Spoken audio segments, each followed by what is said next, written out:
Alright, welcome back to Hex, the online TCG game, free to play.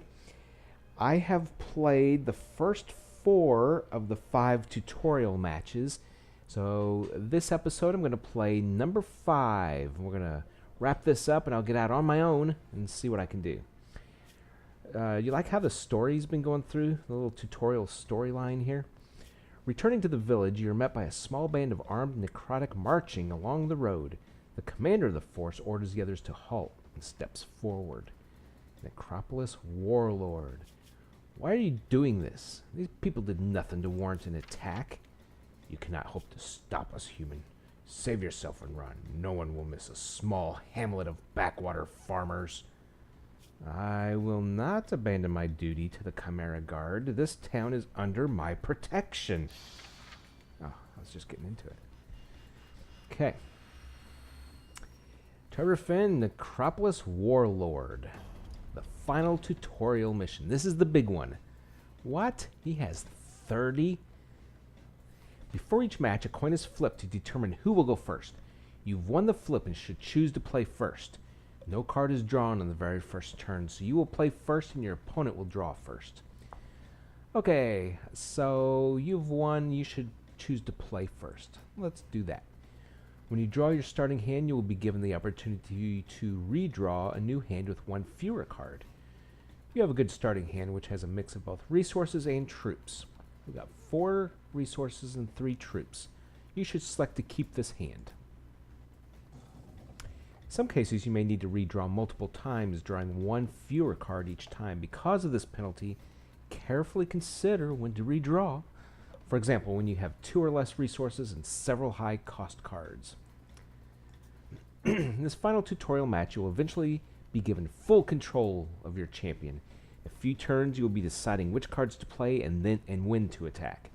These last few hints will cover more advanced mechanics to help you succeed. In order for a champion to use a power or play a card, they must have priority.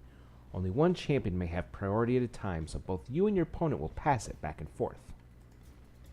At the start of your turn, you have priority. You will automatically pass priority when you play a card, allowing your opponent a chance to react. You will also pass priority when you are ready to proceed to the next phase of the turn, or when you have no responses to your opponent's moves, by clicking on the pass priority button that appears. Whoa, look at this. This is the phase tracker. This could be used to help keep track of which phase of the turn you are currently in. So there's the ready phase, the first main phase, declare combat, proceed to attack, declare defense, assign damage, second main phase, and proceed to end of turn. So I see they've got some hotkeys on some of these. Proceed to attack, F5, then F8 to finish. Manage phase stops. Okay, here we go. You're now in the first main phase. During this phase, you can play your resources, troops, and basic actions. Play a diamond shard and a phantom before advancing.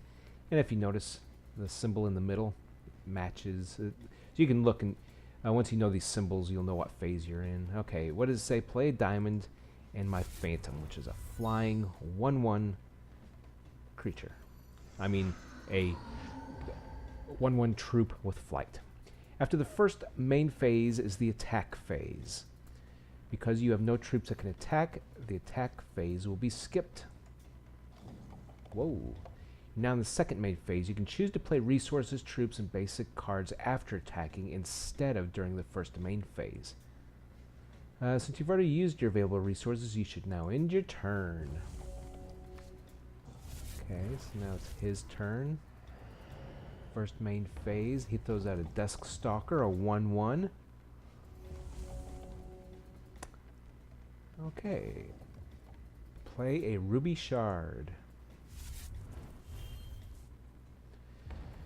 Okay, declare combat. Attack with your phantom, because he cannot block.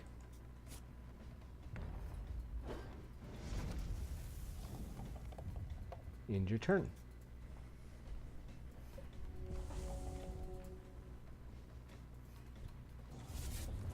Your opponent's played an action, Scorch. This card will deal 1 damage to your Phantom, just enough to destroy it. But it's not too late to save your troop. Deal 1 damage to target troop. Wow. That's a freebie. Okay. He's going to tell me to use Bravery, I bet. Whenever a card is played, it does not immediately affect the game. Instead, it's put on the chain and waits to resolve. You can respond to an opposing card in the chain by playing quick cards or powers. Cards and powers played in response are then added to the end of the chain. Play a quick action now in response to the Scorch on the chain. Play Bravery from your hand and target your Phantom. Now, let me show you what Bravery does. Target gets +1/+1 at the cost of 1 diamond, which I have, and 1 resource. So let's go ahead and pump him up to a 2/2. Now that both champions have finished responding, the last card or effect in the chain resolves. This means that your Bravery will take effect before your opponent's Scorch. Bravery is giving your Phantom a 2 defense, allowing it to survive the 1 damage from Scorch. You can see responding to your opponent's cards on the chain is another powerful advantage to playing quick actions. He attacks for 1, no way to block it, so I take the damage. He plays a Spider Spawn, 2/1 troop. The Chimera Guard officer is a troop with an activated power. This power can be activated many times, but requires that you pay the listed cost each time. Play this troop now. Okay, so it costs 1, and then I have to exhaust it to gain a health. And I guess this 1 is just a resource, or I wonder if it's 1 diamond. Well, let's see. Okay, play it now, right? Let's play this troop now. Activated powers can have a variety of costs to activate. For example, Chimera Guard offers power. Officer's power costs 1 resource. So that's what that means. Just any 1 resource point. Will also exhaust the Chimera Guard as part of the cost. Troops with troop trauma cannot be exhausted to pay costs. So you must wait until your next turn to activate it. After that, you can double click on the card to activate its power. So basically, because it's sick from being summoned, it has this troop trauma, so I can't use it until its next turn. You've learned the basics of Hex and have all the tools necessary to defeat your opponent. You're now free to play. You are now free to play cards and attack each turn as you see it. Good luck. Oh boy. Okay, let's see what his thing is. You can deal 1 damage to target champion and gain 1 health. Alright, so I'm going to have to deal with that. Lay down your sword, human, I shall end your pain. Never. Never. Okay. It's my first main phase.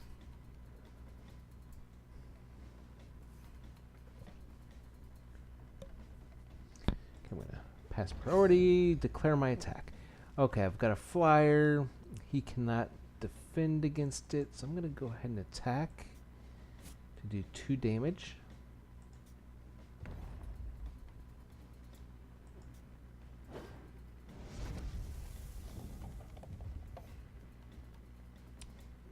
Now I'm going to go ahead and throw out, let's see, a 4, it needs 1 ruby. Okay, I'm going to go ahead and throw that one out.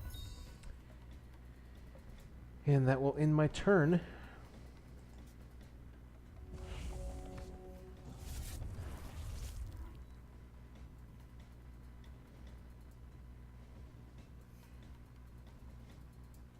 Oh. Why? Okay, he's coming out with a 1/1 and that. I wonder if I can use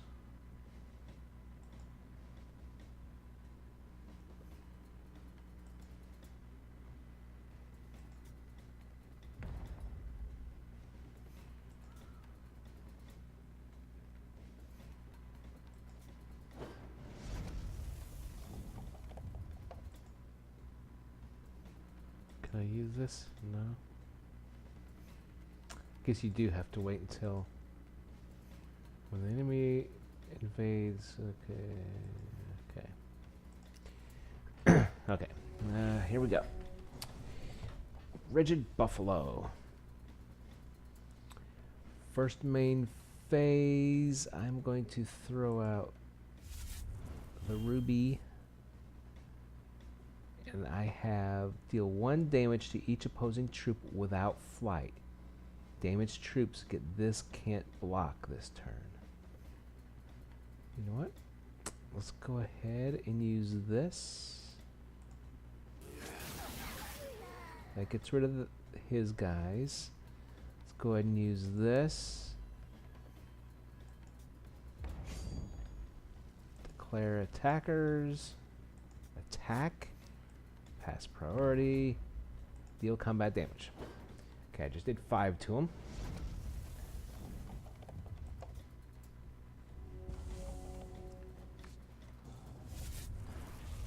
Okay, he throws out another blood shard. And wow, doesn't bring anything out. Sentry, so we can bring out either one of those, but for now, let's go ahead and do declare attackers. We're going to go ahead and attack again to do 3 damage.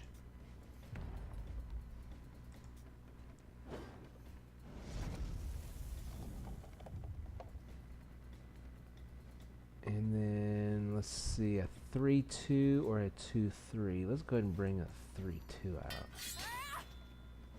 I will say the button here where you have to click after every phase or half phase or whatever. Resolve giant spider spawn. The troop 4-2. You kind of have to, I guess you probably get used to it. Basic deal 1 damage to target champion, gain a health. You probably get used to it, but like right now I'm afraid I'm gonna click too fast or miss a phase. Okay, let's go ahead and throw this out before I forget. And we will...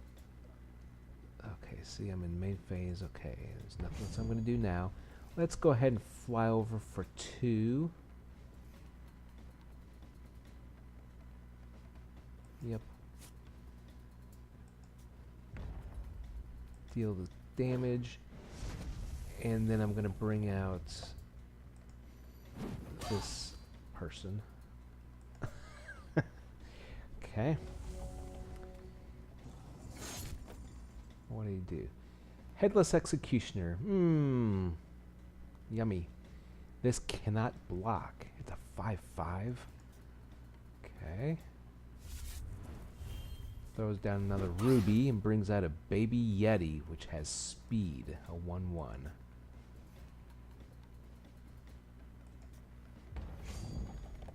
Okay. It's going to deal 1 more damage to me and gain a life. Man. Okay, what is this? Destroy target troop with 4 or more.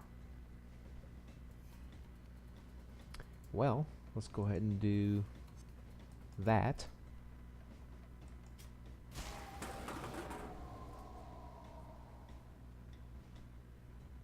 Okay. Now, definitely attack with him.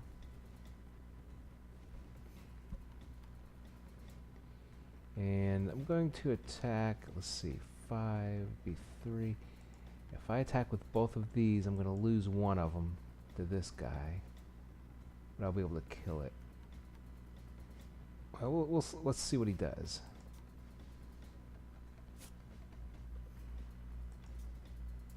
He's got 8 points coming. Okay. Okay, that's fine. Go ahead and bring out the buffalo. Moo. Okay. Okay, he plays another blood and brings out, oh, the command tower, which gives him a +1. That's no big deal. So, he's got 5 cards in his crypt, 46, and he's got none in his hand. Neither do I. Okay. Let's see. He's not going to do anything, of course. I'll go ahead and do this. That'll give me an extra charge level. And I'm going to attack with the flyer. Of course, that one. Now, if I attack with this, he could possibly block it and kill it. You know what? I'm going to send them all. Yeah, I was gonna say he's gonna take care of that. That's all right. He's got nothing now until this. Oops. Until this. An Untamed Duskwing Flight 1/2. 2/2 actually.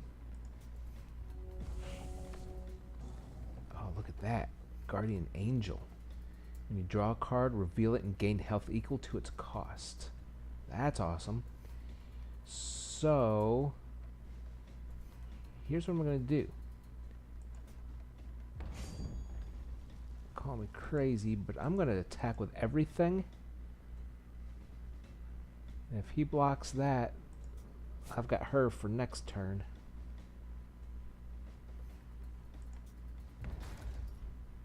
Interesting. Okay.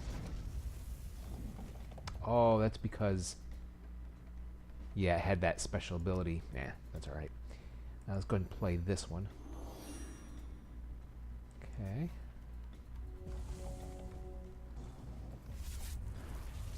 One blood shard. You gonna attack? Oh, why not?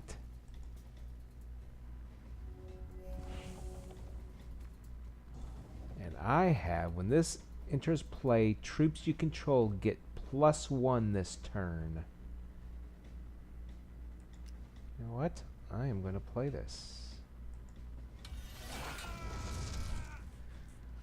Okay. Declare attackers. 1, 2, 3. He's going to block this one, and I'll do the 6 for the win.